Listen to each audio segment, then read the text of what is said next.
Yo, are you a better artist today than you were before the pandemic? Before, say, March of 2020? Are you better today than you were then?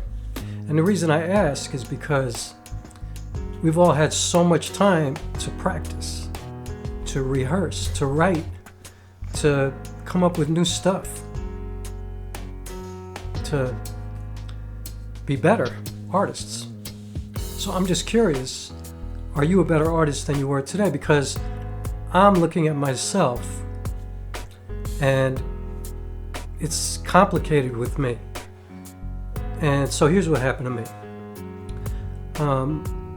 March of 2020, I was a solo theater artist, period. That's what I was doing. As a matter of fact, I had done nothing else for 13 years. And in fact, March of 2020, I was in the midst of preparing to open a new play on June 12th of 2020 at the Signature Theater. Brand new play that I had these amazing collaborators, and I had worked on this play for over 2 years to finally get it up on its feet. This was going to be a big deal for me. The Signature is a really important theater in New York City, and I was totally confident. I was more prepared for this performance than I have ever been for any performance in my life. And trust me, one thing I'm really good at is preparing and being ready to be on stage, being like unflappable, like nothing that would happen in a theater could mess up my performance. The only thing that could mess up my performance is me. I mean, a bomb could go off in a theater, somebody could have a heart attack, something could come through the roof. Nothing could possibly throw me off. I was prepared, always. And also, I can't even describe how much I loved being on stage in the theater. I mean, in a lot of interviews I've done, I've told many people theater saved my life. And that's literal. I'm not going to get into that whole thing, but it changed me as a person. It saved my life. It changed my life. And I love theater so much, just on so many levels. Not just for what it gives me. Not just for the fact that I get to get on stage. And I'm a solo artist, so I get to be on stage by myself and share a story with this audience of people who are always pulling for you to do well. So if you prepare and you bring your best, the energy going back and forth is like off the charts. It's amazing. And so I can't even verbalize how much I love the theater, love being on stage, love the journey, the preparation. I mean, my first play, Broke Wide Open, that was 6 years of my life. I wrote every day for 6 years. It took me 6 years to get that show finally off Broadway. And we had an amazing run. I did 8 shows a week, and I had no complaints for even one moment of one day that whole 6 years. And then my second play, Brooklyn Quartet, 5 years. Now, that play was a little bit harder for me to do because the subject matter was, like, Broke Wide Open was the most important work for me ever to do for me. But Brooklyn Quartet was the most important work to me. Like, in my opinion, it's the most important work I've ever done in my life. And it was 5 years of my life, and it was a very, very, very intense show. But again, I have no complaints. I mean, it almost killed me a couple of times, but no complaints. I loved waking up every day to work on that play and to get on stage. And again, I probably have performed 350 days a year for 13 straight years. And that is literally, whether it be in a big theater or just in a park or anywhere, in a poetry club, at an open mic, in a small theater, like all kinds of circumstances. I definitely performed 350 days a year for 13 straight years.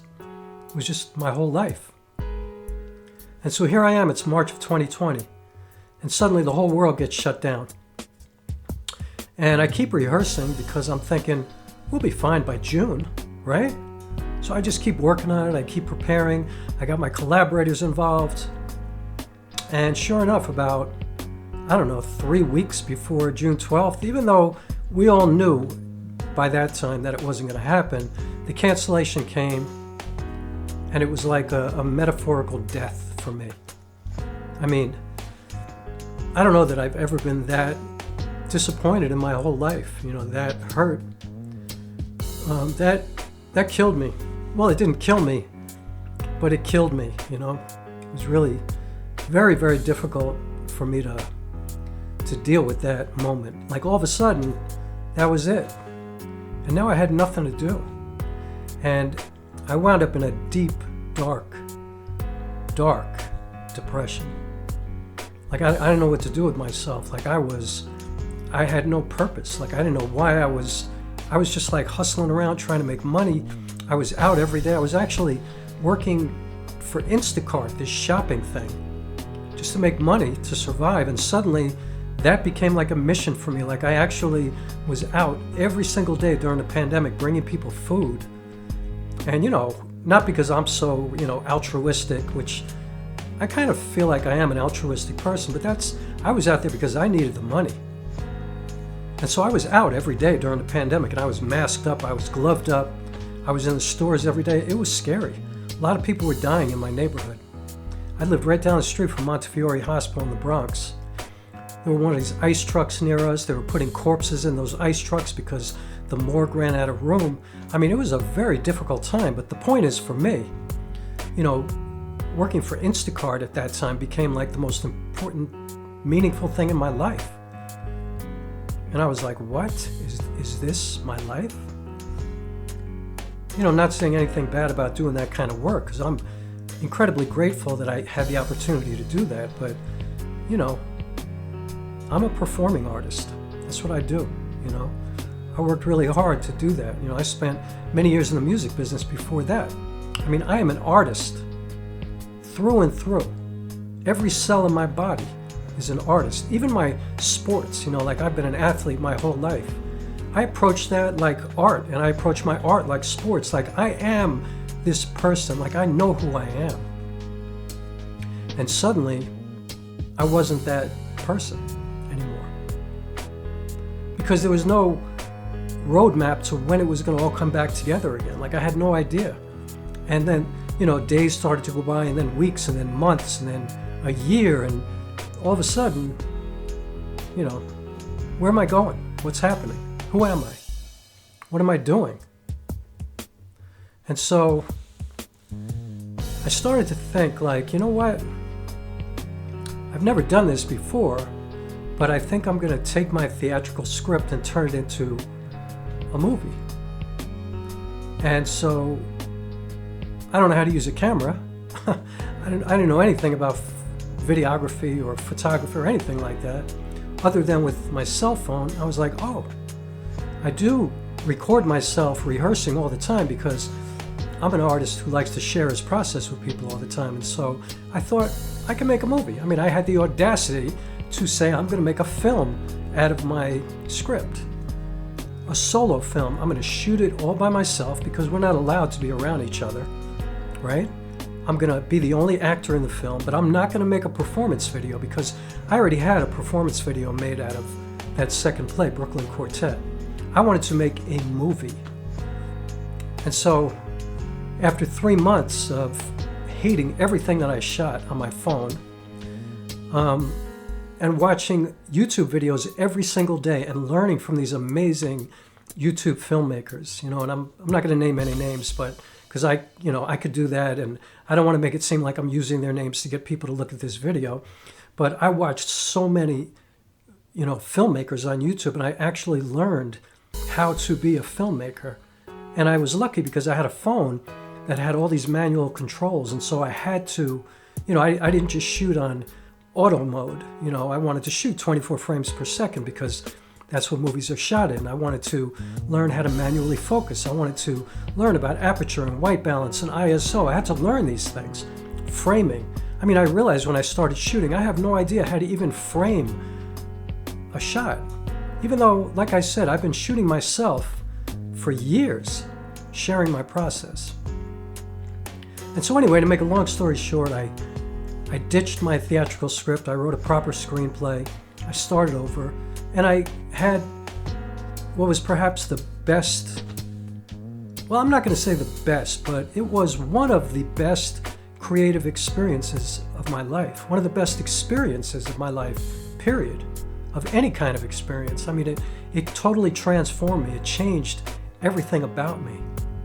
I started thinking differently. I started thinking like a filmmaker, like a film director. I started thinking like an actor. Like anybody who's seen me on stage, they know that it's big and it's powerful and it's aggressive and it's strong. And I had to learn how to be quiet and subtle and work for film and not the stage, not projecting into a big theater. Because, you know, like also when I do my theater work, I never use a microphone. Like the microphone is my enemy. I hate microphones. I hate them. I mean, to me, theater is this organic craft. You know, it's just my body and my audience, and that's it.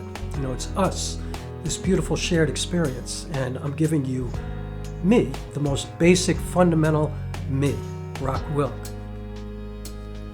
And so I had to learn how to redo this with film. You know, I had to use a lavalier mic. I had to learn how to, you know, if I was going to shoot in 24 frames per second, I had to learn that I needed an ND filter to clip onto my phone. I had to buy some lights. I had to, you know, figure it out.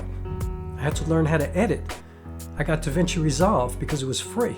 I had to learn how to edit video. That is crazy, but not so crazy because I was a music producer too.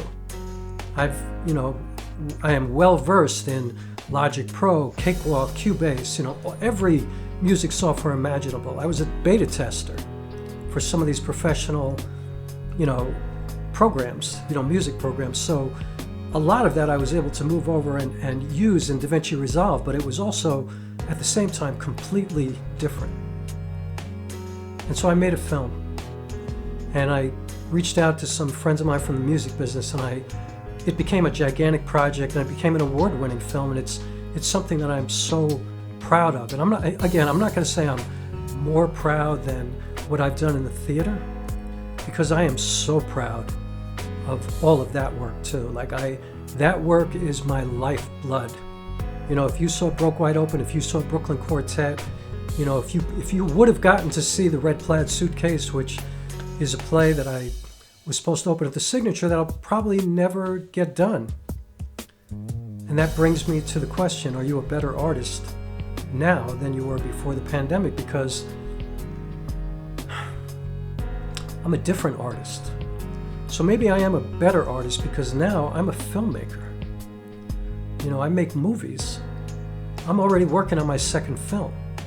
I'm not working with a phone anymore. I'm working with my camera. I have a Panasonic S5. I even have a Sony a6400. And I still have my LGV40 phone.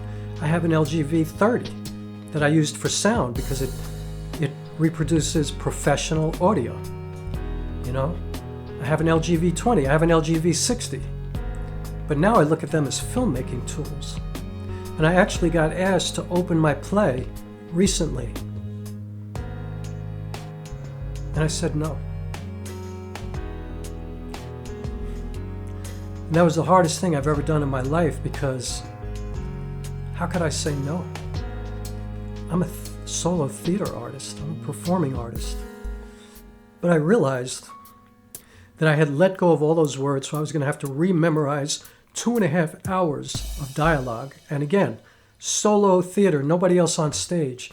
2.5 hours of memorized words by myself. And so it would take me 6 months to remount this play. And who's going to pay for my life during that time? You know, it's a different time. Everything's different now. And so I don't know if I'm a better artist, but I'm more of an artist, because I know that I will be back on stage at some point. And I also know that I will be even better than what I was before. And I was already at a level that was way beyond my expectations in my life. And I'm not going to speak about myself, but go to my website, read the reviews, listen to what other people say. You know, I will say, I'm confident I was a really good theater artist. You know, I did things that I know nobody else could do, because I feel like I always did my own thing. You know, I'm one who believes nobody could do what somebody else does. You know, I can't do what you do. There's no way. I might be able to mimic it and get close, and you might be able to copy me and think that you're close, but you can never do what I do, and I could never do what you do. If you're doing your best, there is nobody on the planet Earth who can do what you do best better than you. And that's how I feel about me. I don't feel like I have any competition. I don't compete with other people.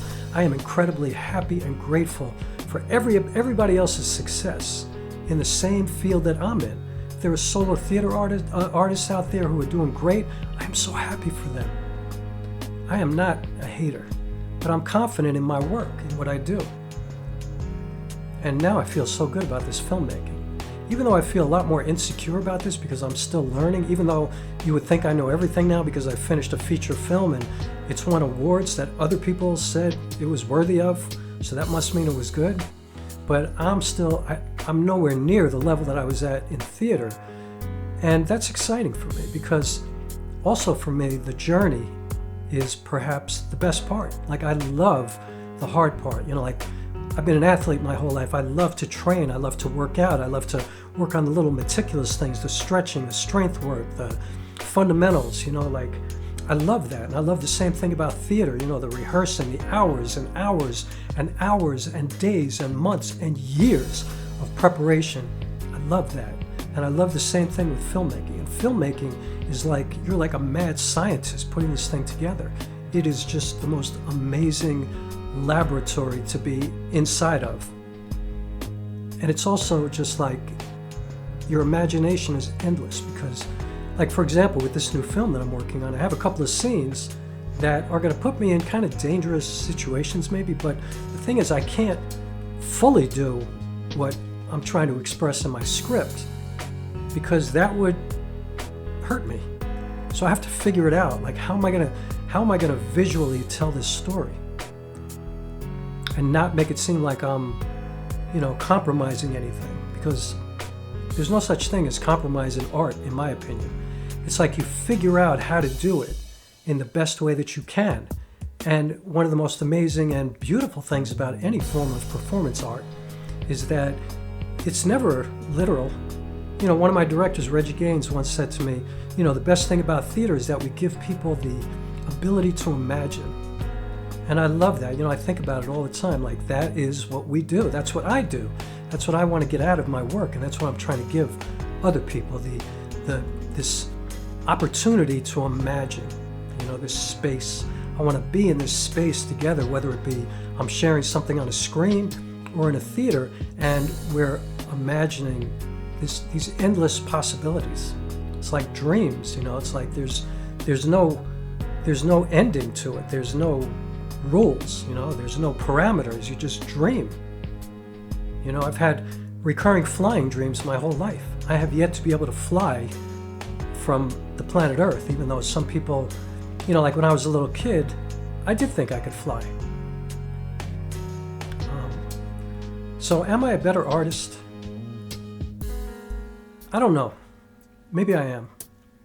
Maybe I'm a better artist now than I was, but I feel a tremendous sense of loss at the same time. And, I lament the stopping myself from just going out and doing my play.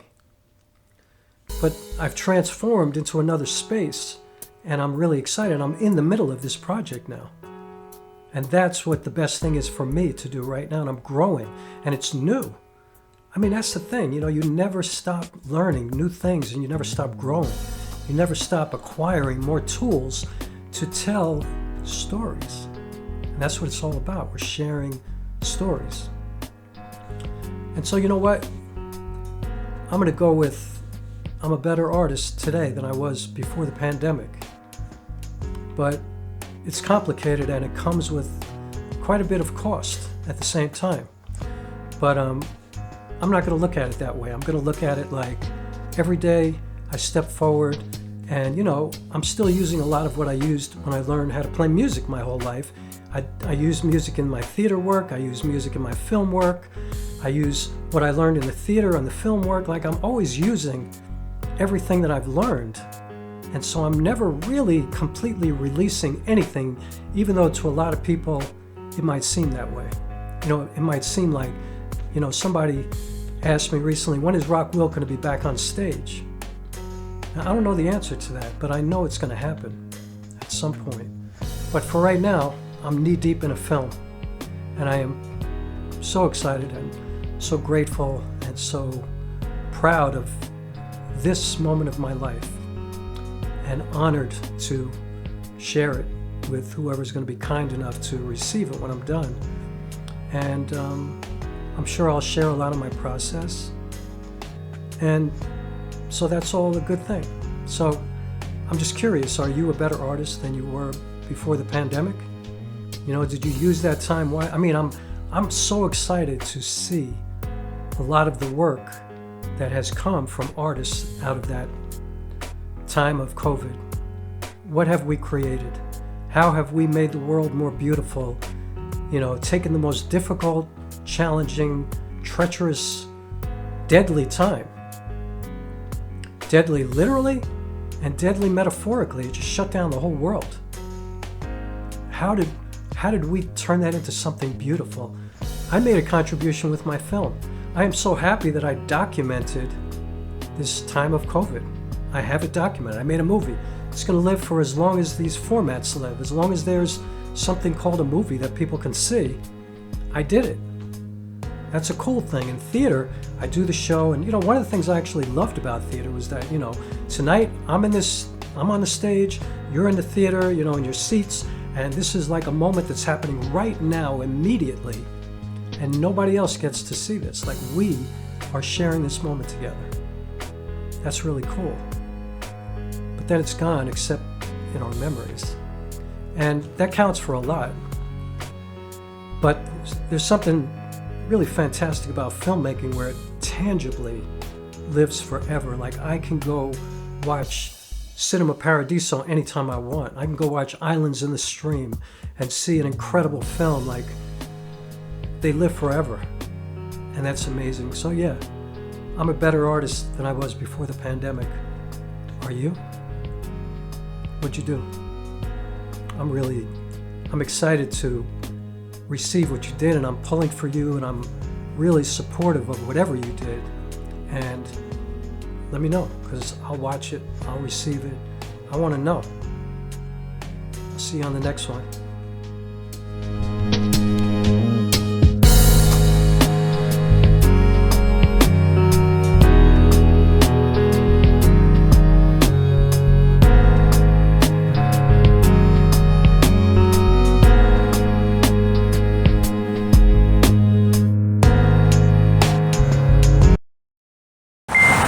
Saint? Yeah, Esther. Thanks for the insight into every Latino and Jewish stereotype ever. Why always hold up? Hold up? Yeah, hold up. Why I gotta hold up? Why even buy into those kinds of stereotypes, Saint? Why even think that's funny?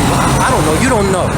Well, do you understand that you are actually perpetuating this institutionalized racism that's going to continue forever if you don't stop speaking and acting in exactly the way most white people actually expect you to act? Yo, Esther, do you have any self-esteem, Saint?